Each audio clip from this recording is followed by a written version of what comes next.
Shamed and hurt every day, the rejected Omega was taken away by the exiled Alpha King in the hills. The city of Arden was cold and unkind to those who were weak. Its tall stone walls seemed to close in on anyone who did not belong to the powerful, and its cobbled streets whispered rumors of failures and mistakes. Lyra, a young Omega, knew this better than anyone. From the moment she could remember, she had been told she was too small, too gentle, too ordinary. Her family mocked her for her quiet voice. Her classmates ignored her, and the nobles of the city laughed at her meekness. Each morning she woke before the sun, performing her chores silently and avoiding the eyes of those who might sneer. Yet, despite her careful steps, ridicule always found her. The day was no different. The marketplace was bustling with activity. Merchants shouted their wares, children ran between stalls, and nobles passed through with their guards, heads held high. Lyra moved among them, clutching a basket of bread for her family. She tried to stay invisible, weaving through the crowd like a shadow, but shadows were not enough. A group of young nobles spotted her and laughed openly. "Look at her," one of them sneered. "The weak little Omega who thinks she belongs in our world." Lyra lowered her gaze and kept moving, her heart sinking. Words like knives cut through her, though she had heard them 1,000 times before. She felt the familiar ache in her chest, the shame of being unwanted, of being invisible in a city that celebrated only strength. A sudden shove from behind sent her stumbling. The basket tipped, bread scattering across the stones. The nobles laughed harder. "Can't even hold a basket, can you?" another jeered. Tears pricked at her eyes, but she swallowed them. She would not cry here, not in front of them. With trembling hands, she gathered the bread, whispering apologies. I'm sorry." Then, above the laughter, a voice rang out, deep, commanding, unlike any she had heard before. "Leave her be." The crowd fell silent. Lyra looked up and saw a man standing at the edge of the square. He was tall, with broad shoulders and dark hair that seemed to absorb the sunlight. His eyes, sharp and piercing, scanned the nobles with quiet power. There was something about him that made the air feel heavier, as if the world itself had to pay attention. The nobles froze, glancing nervously at one another. None of them dared move closer. The man stepped forward. "Do you not have better things to do than torment those who cannot fight back?" His voice was calm, but every word carried weight. Lyra's heart raced. She did not recognize him, yet a strange feeling stirred in her chest, a mixture of fear and hope. She did not know whether to trust him, but she did not care. At that moment she wished someone, anyone, would see her worth. The nobles muttered, bowed slightly, and slunk away. The man watched them leave before turning his gaze to Lyra. His eyes softened slightly. "Are you hurt?" he asked. Lyra shook her head quickly. "No." I'm fine." "You are not fine," he said gently yet firmly. "You do not belong here, not with them." She blinked, unsure what to say. She had never heard anyone speak to her like this. Most people ignored her, treated her as if she were invisible. But this man, he had seen her, truly seen her. Before she could respond, the sound of approaching guards filled the square. Lyra's stomach twisted. The city guards were quick to act when a stranger drew attention, especially one as imposing as this man. He turned his gaze toward her, and in that moment something unspoken passed between them. "Come with me," he said. Lyra hesitated. Everything inside her screamed to stay, to not trust strangers. But the fear, the shame, the endless ridicule, it all pressed on her chest until she could hardly breathe. She nodded, barely audible. "Oh, okay." The man led her through narrow streets and twisting alleys. Lyra stumbled to keep up, glancing back at the city walls. She had never been outside the familiar paths of her life, never ventured beyond the place where she had always been judged. Yet, with every step, she felt a spark of something new. Freedom, perhaps, or the first taste of hope. Finally, they reached the edge of the city, where the stone gave way to rolling hills, shrouded in mist. Here the air was different, crisper, alive with the scent of earth and trees. Birds called from the branches, and somewhere in the distance, a river whispered over stones.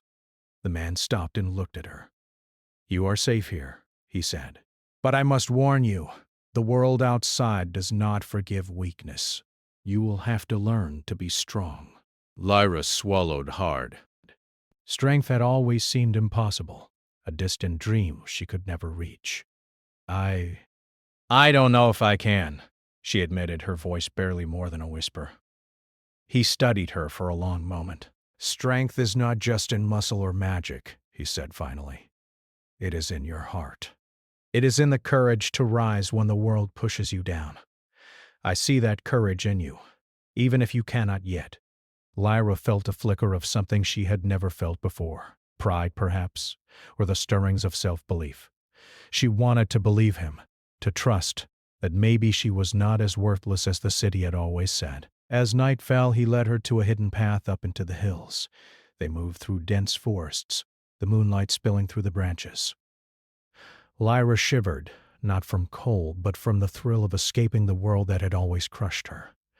Finally, they reached a small fortress carved into the hillside.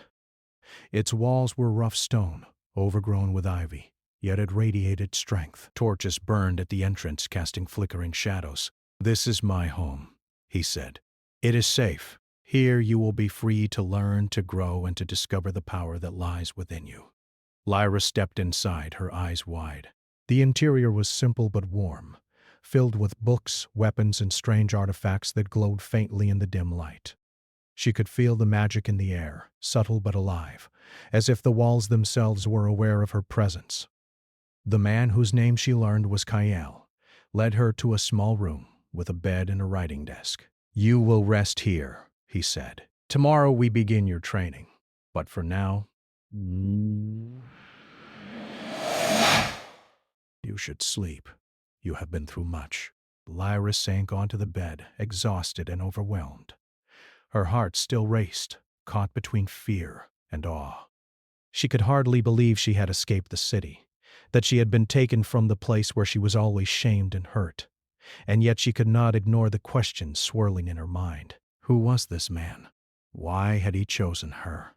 And most importantly, could she trust him? She closed her eyes, but sleep did not come easily. The memory of the marketplace, of the cruel laughter and the endless ridicule haunted her. Yet beneath it, another memory emerged. The steady, commanding voice that had defended her, the quiet strength in the stranger's eyes. For the first time in her life, Lyra dared to imagine a future where she was not shamed, not rejected, not invisible.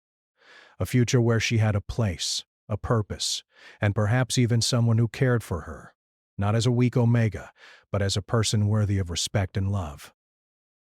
Outside her window, the hills stretched into the night, silent and mysterious. Somewhere in their shadows, Kael stood watch, a guardian and a guide. Lyra did not yet understand him, nor the power that simmered beneath his calm exterior. But she felt it, a promise, a pull, a possibility that her life could change forever. And then, just as she felt herself drifting towards sleep, a distant howl echoed through the hills, low and mournful. It was not a threat, not exactly, but a reminder that the world beyond her sanctuary was still dangerous. And that danger, she realized, was coming for her. Lyra's eyes snapped open. She sat up, heart pounding. She had escaped the city, yes, but her journey had only just begun. And beside her, unseen in the shadows, Kael's eyes gleamed with determination. He would protect her, he would teach her, and together perhaps they could face what was to come. But the question remained, could she truly trust him? Could she truly find the strength he saw in her? Or would the world, with all its cruelty and judgment, break her before she even had the chance to rise? The night held its secrets, and Lyra knew she would have to face them all. Tomorrow, her life would change. She would learn to fight, to survive, and perhaps to love. And somewhere deep in the hills where the wind whispered through the trees, a shadow moved silently, watching, waiting, and Lyra knew, with a thrill of fear and hope, that her story was only beginning. The hills were quiet except for the sound of the wind sweeping through the ancient trees. Mist clung to the valleys like a soft blanket, hiding secrets and danger alike. Lyra woke early, the sunlight just beginning to filter through her window. Her body ached from the journey, but her mind buzzed with questions she could not yet ask. KL had already left the room.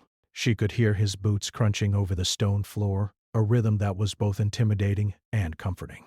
Despite his stern exterior, she knew he watched over her, silently guarding the hours she slept. Lyra rose and stretched, glancing around the room.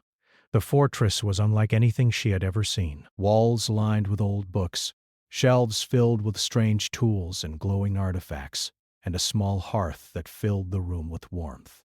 It was simple, but it felt alive. She stepped outside into the courtyard.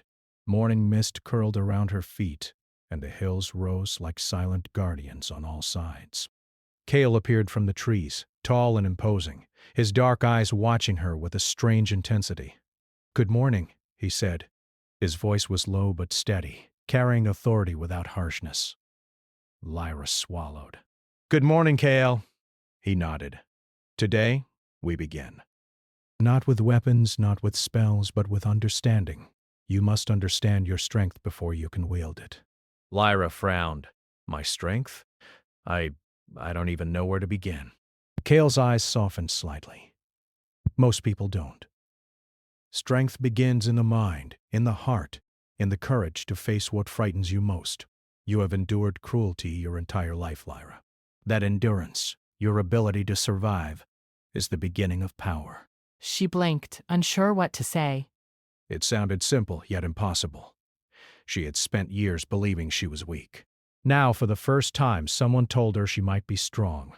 Kale led her to a small clearing where the mist had thinned. The ground was soft with moss, and the air smelled of pine and damp earth. He gestured for her to sit. "Close your eyes," he said. "Listen to the world around you. Feel the air, the earth beneath you, the energy of life itself." Lyra obeyed. At first she heard nothing but the soft rustle of leaves, but gradually sounds emerged. The whisper of the wind, the hum of the trees, the faint pulse of magic in the soil. Her heart beat faster as she realized the world was alive in ways she had never noticed. "Good," Kale said. "Now, reach inside yourself. Not with your hands, but with your mind. Touch your own heart. Feel it. Trust it." Lyra hesitated. Her heart was heavy with shame and fear, memories of ridicule pressing against her mind. But she drew a slow breath, closing her eyes tighter, and focused. She felt warmth, a faint glow, deep inside her chest. It was small, flickering like a candle, but it was there. Lyra gasped, opening her eyes. "Ah, I can feel it," she whispered. Kale nodded. "That is your power, Lyra. It is not magic alone, but strength. Big. Strength born of survival, hope, and desire. It is yours. You must nurture it, or it will remain hidden." Days passed, each filled with small lessons. Kale taught her to move silently through the forest, to notice the smallest changes in the wind and the earth. He taught her to focus her mind, to let her senses expand and take in everything around her. Lyra struggled at first. She stumbled over roots, misjudged distances, and doubted herself constantly. But Kale was patient. He never scolded. He corrected, guided, and encouraged. Slowly, she began to trust herself. Slowly, she began to believe that perhaps she was more than the weak, rejected Omega the city had said she was. Yet even as she grew stronger, doubt lingered. At night she would lie awake, thinking of the city and the people who had mocked her. Her mother's cold eyes, the laughter of the nobles, the endless sneers, all haunted her. Kale noticed her unease one evening as they sat by the hearth. Lyra poked at the fire with a stick, lost in thought. "Do you think of them often?" Kale asked. Lyra flinched, but nodded. I can't help it." "They made me feel worthless for so long. Sometimes I wonder if I'll ever be free of it." Kale's gaze softened. "You are free, Lyra. Free in these hills, free in your heart. The city cannot define you anymore. Only you can. She wanted to believe him. She wanted to let go of the shame that had clung to her for years. Yet a small part of her hesitated. Could she truly escape the judgment of her past? Could she trust someone so powerful, someone she barely knew, to guide her? Cale seemed to read her thoughts. Trust is not given lightly, he said, and it is not earned overnight. But you have survived far worse than fear. You can survive this as well. The following morning, Cale brought her to a hidden glade where a small stream wound through the trees. He handed her a thin wooden staff. This will be your tool, he said. Not as a weapon against others, but as a guide for yourself. Focus your energy through it. Let it channel your strength. Lyra took the staff, her hands trembling. The wood felt alive, warm beneath her fingers. She raised it hesitantly, unsure what to do. Close your eyes, Cale instructed. Focus on your heart. Focus on your breath. Let your mind be quiet. She obeyed. At first, nothing happened.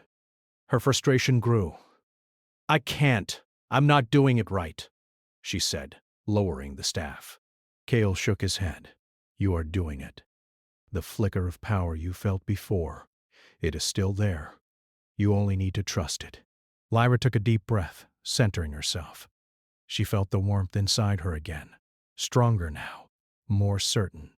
She raised the staff once more. This time a small glow appeared at its tip, flickering like sunlight on water.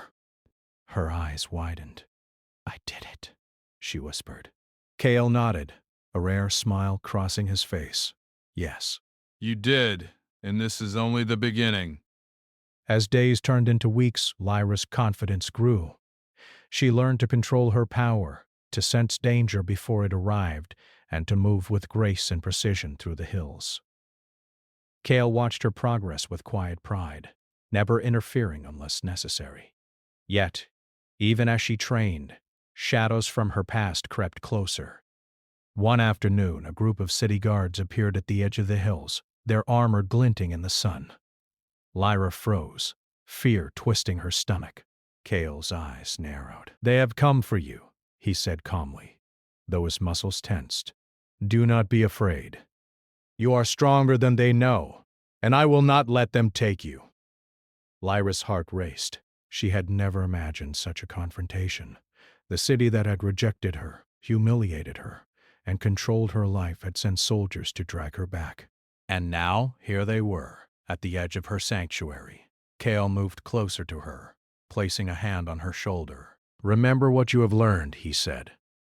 Trust your instincts. Trust yourself, the guards called out, demanding her return. Lyra! Come back. You belong to us. Lyra shook her head. I don't belong there anymore, she said firmly, surprising even herself. Cale's eyes gleamed. Good. Hold your ground. A tense silence followed. The guards hesitated, unsure how to proceed. Cale's presence alone was intimidating, but Lyra's newfound confidence added a strange, almost mystical power to their stand. Then, without warning, one of the guards lunged forward. Lyra reacted instinctively, raising her staff. A burst of light flared, creating a protective barrier around her and Cale. The guard stumbled back, shielding his eyes. Cale's expression was unreadable, but his hand tightened on his own weapon. Well done, he murmured. You are ready for what comes next. Lyra's heart pounded. Fear, exhilaration, and awe mingled within her. She had faced danger before, but never like this. Never with power that was truly her own. As the guards retreated, Lyra sank to the ground, exhausted but triumphant.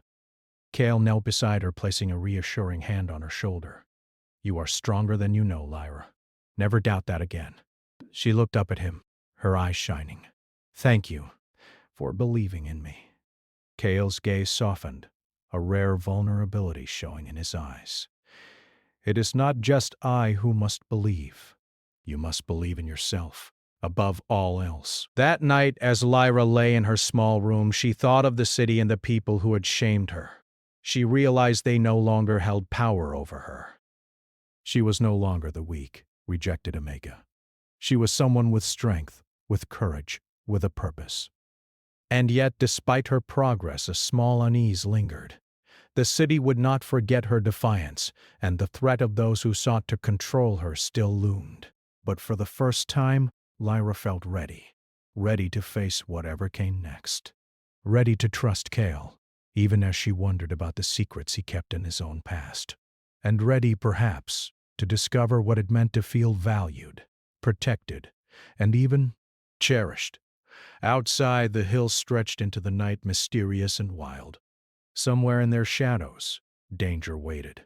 But Lyra no longer trembled. She was no longer powerless. She was rising. And in the quiet of the hills, Cale watched her with a mixture of pride and something deeper, something he had not felt in years. Hope. The hills had changed since Lyra first arrived. They no longer seemed merely wild or mysterious. They felt alive, almost protective, as if the trees themselves recognized her presence. Birds called to each other in the early morning mist, and somewhere in the distance, a river whispered over stones polished smooth by centuries of flowing water. Yet even in this sanctuary, shadows lingered. Lyra had grown stronger. Her training with Cale had progressed from simple meditation and awareness to controlling her energy through the staff he had given her. The small bursts of light she could create now extended further, protective and steady.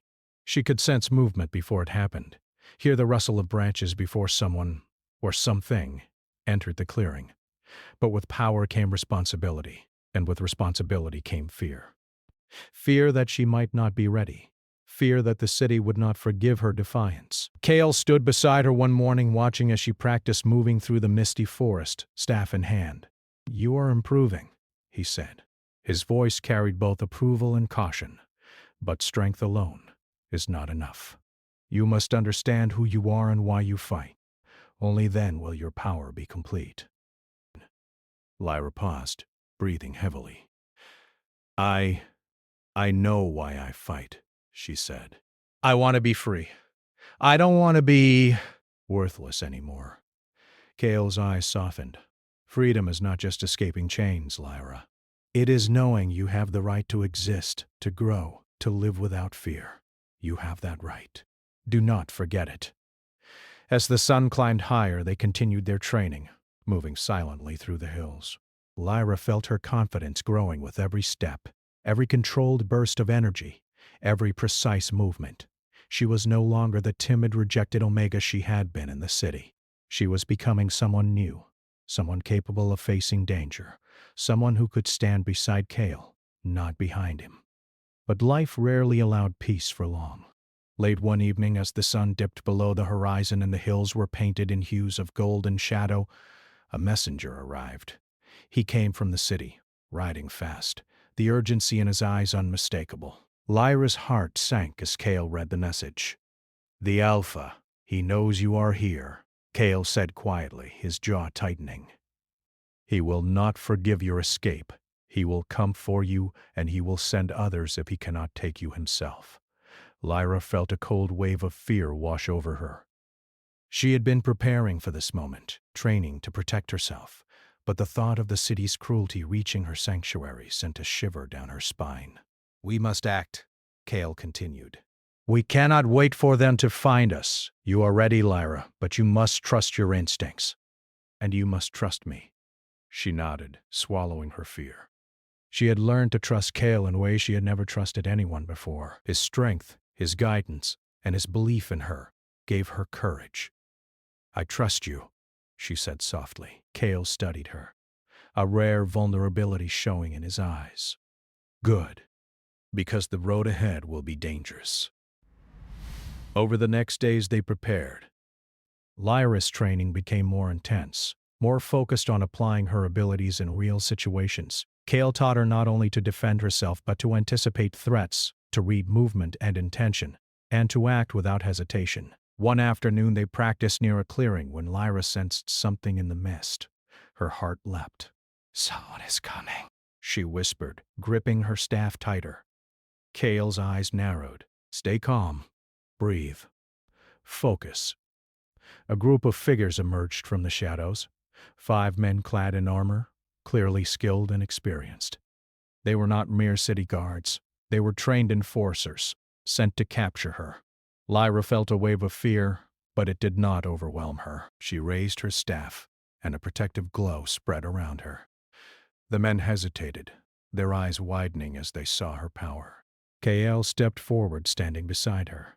"You will not take her," he said, his voice low and commanding. The enforcers advanced, but Lyra's instincts guided her. She moved gracefully, dodging attacks, redirecting energy bursts, and using the terrain to her advantage. Each action was precise, each movement a reflection of the training she had endured. Yet, as the fight continued, one of the enforcers lunged at her from behind. Lyra reacted instinctively, sending a burst of light that threw him off balance, but it was not enough to stop him completely. Kael intervened, striking with strength and precision that left the others wary. The battle ended quickly, the enforcers retreating, humiliated and wary of the mysterious power they had encountered. Lyra sank to the ground, exhausted but exhilarated. She had faced danger and survived. Kael knelt beside her, placing a reassuring hand on her shoulder. "You did well," he said. "Better than I could have expected, but remember, this is only the beginning. The Alpha will not forget you." Lyra nodded, her mind racing. She had faced danger before, but this was different. This was personal. The city, the people who had shamed her, would not rest until they had reclaimed control over her. That night, as she sat by the fire, Kael spoke softly. "There is more you must know about your power, Lyra. You are not just strong because of survival or courage. Your energy, it is rare. Few possess it. It is tied to the hills, to the land, and to forces that the city cannot understand. That is why they fear you." Lyra listened, her eyes wide. I don't understand. What do you mean?" Kael's gaze was steady. "Your power is unique. It can protect, it can create, it can transform. But it can also draw attention, both good and bad. You must learn to control it fully, or it may consume you." She felt a mixture of awe and fear. She had always thought of herself as weak, ordinary, and now she was discovering a power she had never imagined. It was both exhilarating and terrifying. Over the following weeks, Kael guided her through deeper training, teaching her to focus, to channel her energy through her emotions, and to trust her instincts completely. They practiced from dawn until dusk, their bond growing stronger with each shared moment. Lyra began to feel something she had never felt before: pride in herself, a sense of belonging, and a connection to Kael that went beyond teacher and student. Yet, even as they grew closer, shadows from the past began to stir. One morning, a familiar voice reached her ears, a messenger from the city carrying news that shook her to her core. "The Alpha. He has sent someone to find you," the messenger said. "Not just anyone. He has sent someone you once trusted, someone who will betray you for his own gain." Lyra's heart stopped. Betrayal? Who could it be? She thought of faces from her past, friends she had hoped would protect her, allies she had trusted. The thought that one of them might have turned against her filled her with dread. Kael placed a steady hand on her arm. "Do not fear what has not yet come," he said. "But be ready. Trust yourself, and trust your power." Days later, as mist rolled over the hills, a figure appeared at the edge of the forest. It was familiar, someone Lyra had once considered a friend, a messenger from the city, smiling warmly, as if nothing had changed. "Lyra," the messenger said, voice sweet and inviting. "The city wants you back." "They say they will forgive everything if you come willingly." Lyra's heart raced. Something about his words felt wrong. Kael stepped forward, his presence a shield against deceit. "Do not listen to him," Kael warned.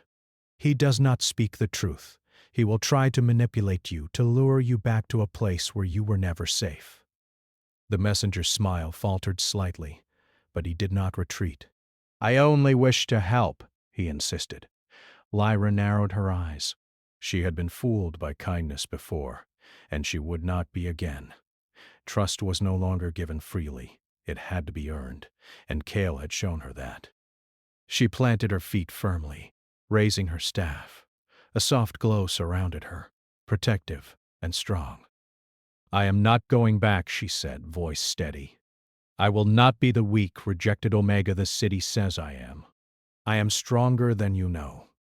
The messenger's eyes widened, and he took a step back, realizing that this Omega was no longer the same timid girl he had known. She was empowered, confident, and ready to face whatever came next. Kale stood beside her, his gaze steady and unwavering. "Remember this feeling," he said. "The world may try to break you again, but you have the strength to stand. Together we can face anything." Lyra felt a warmth spread through her chest, a mixture of pride, courage, and something new. Hope. She was no longer just surviving. She was living. And she knew, deep within her heart, that the trials to come would test her further, but she would not falter. The hills stretched into the night, filled with whispers of old magic and lingering shadows. But Lyra, standing beside Kale, no longer felt small or powerless. She was ready to face the city, the betrayal, and the unknown future. And perhaps in the process, she would uncover the full depth of her power and the true strength of her heart. The hills were alive with tension. The mist hung heavier than usual, curling around the trees like silent watchers, as if even the land itself anticipated what was coming. Lyra stood at the edge of a cliff, the wind tugging at her hair and her cloak. Below, the valley stretched into shadow, hiding the forest paths where danger might approach at any moment. Kale appeared beside her, silent as the hills themselves. His eyes scanned the horizon, sharp and unwavering. "They are coming," he said, his voice low. "The Alpha will not wait. He sends those who are strong, skilled, and determined. This will be the greatest challenge you have faced yet." Lyra swallowed, her heart pounding. Weeks of training had prepared her body, her mind, and her spirit, yet the thought of facing the city's Alpha, the man who had tormented her for years, filled her with a mixture of fear and anger. She gripped her staff tightly, feeling the warmth of her power coursing through her. "I am ready," she said, her voice steady despite the tremor in her chest. "I won't run. I won't be weak." Kale's eyes softened. "Good. Because strength alone will not be enough. You must trust yourself, trust your power, and trust me." They moved through the mist, silent and swift, following paths only Kale knew. Every step felt charged with electricity, the anticipation of battle making the air thrum around them. Lyra's senses were alert, her energy focused, ready for anything. As they reached a clearing, the first wave of the Alpha's forces appeared. Soldiers moved like shadows, their armor glinting faintly in the dim light. At their head was a figure Lyra recognized immediately, the Alpha himself, tall and imposing, his eyes sharp with fury. "You escaped," the Alpha said, his voice carrying across the clearing. "You think you can defy me?" Lyra raised her staff, a soft glow emanating from its tip. "I am no longer who I was," she said. "I am stronger, and I will not be taken back to your city of shame." The Alpha laughed, cold and cruel. "We shall see," he said, signaling his men forward. Kale stepped beside Lyra, his presence a wall of power and authority. "Stand firm," he instructed. "Do not falter." The battle began. Lyra moved with a grace and precision she had never known she possessed. Her staff flared with energy, creating protective barriers and sending bursts of light to fend off the soldiers. Kale fought beside her, his movements powerful, decisive, and perfectly coordinated with hers. Together, they were a force that the Alpha's men had not anticipated.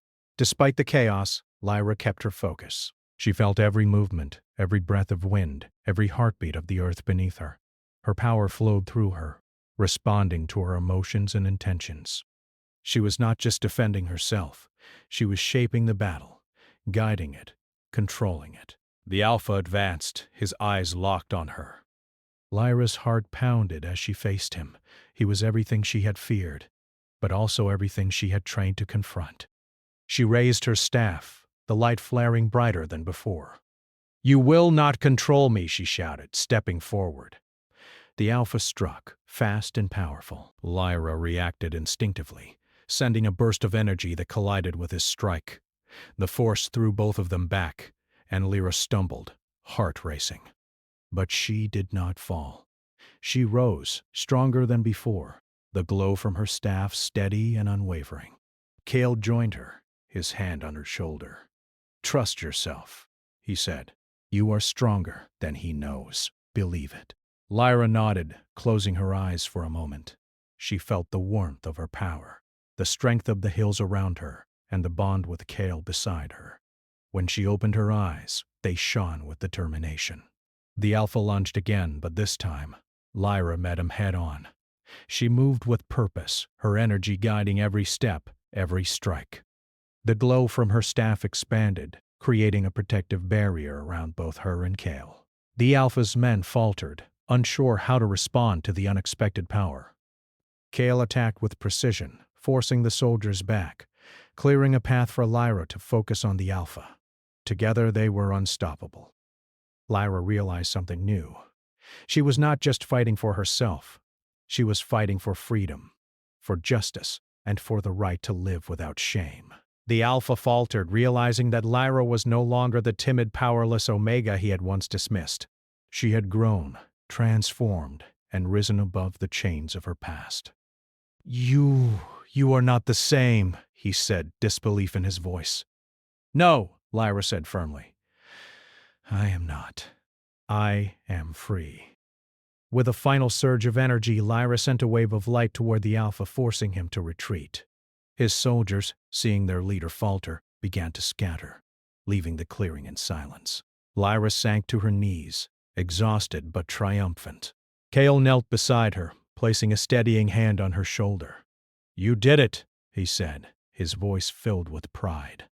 "You faced your fears, your shame, and you conquered them. You are stronger than you know, Lyra." Lyra looked at him, her heart full. "I couldn't have done it without you," she said softly. "You believed in me, even when I didn't believe in myself." Cale's eyes held a rare tenderness. "It was never just me. You had the strength all along. I only helped you see it." The hills around them were quiet once more, the mist curling gently, as if in approval. Lyra felt a sense of peace she had never known. The city could no longer define her. Her past could no longer control her. She had claimed her power, her freedom, and her place in the world. As night fell, they returned to the fortress. Lyra sat by the fire, exhausted but happy. Cale joined her, and for the first time in years, he allowed himself to relax. The bond between them had deepened beyond teacher and student. There was respect, trust, and something more, an unspoken connection that neither could deny. "You have changed," Cale said quietly. "Not just in strength, but in spirit. You have faced what many could not, and you have risen." Lyra smiled faintly. "And you believed in me when no one else did." Cale's gaze softened, a rare vulnerability showing in his eyes. "Perhaps that is because I see what others cannot. I see the strength, the courage, and the heart that were always there, even when the world refused to." Lyra's heart fluttered, a warm glow spreading through her chest. She had never felt valued like this before, not for her power, not for her courage, but for who she truly was. In the days that followed, Lyra continued her training, refining her skills, learning new ways to channel her energy, and exploring the hills that had become her home. She discovered hidden groves, ancient stones imbued with magic, and places where the wind seemed to carry whispers of guidance. Cale remained by her side, teaching, protecting, and quietly revealing fragments of his own past.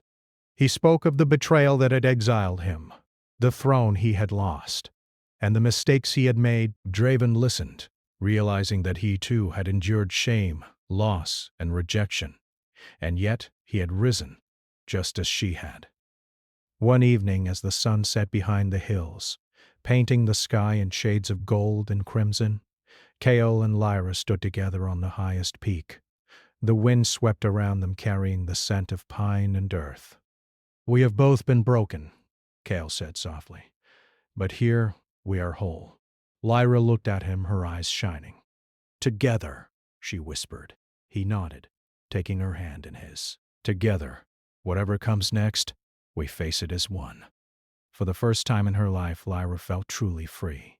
The fear, the shame, and the rejection that had defined her existence were gone.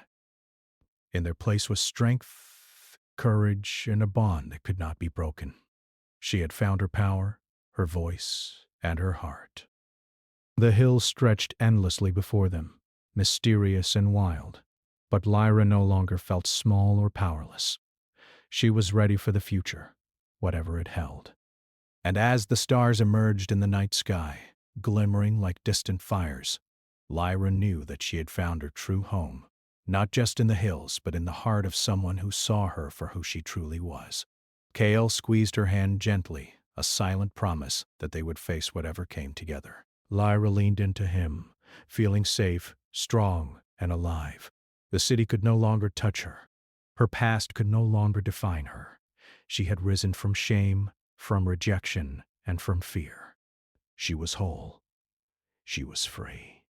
And above all, she was no longer alone. The hills held their secrets, the night carried its whispers, and Lyra knew, with every heartbeat, that her story was not just about survival. It was about triumph, redemption, and the power of rising above the shadows to claim one's destiny. For Lyra, the rejected Omega who had once been shamed every day, the journey had ended not in fear, but in freedom, strength, and love. And in the quiet, misty hills, she finally felt at home.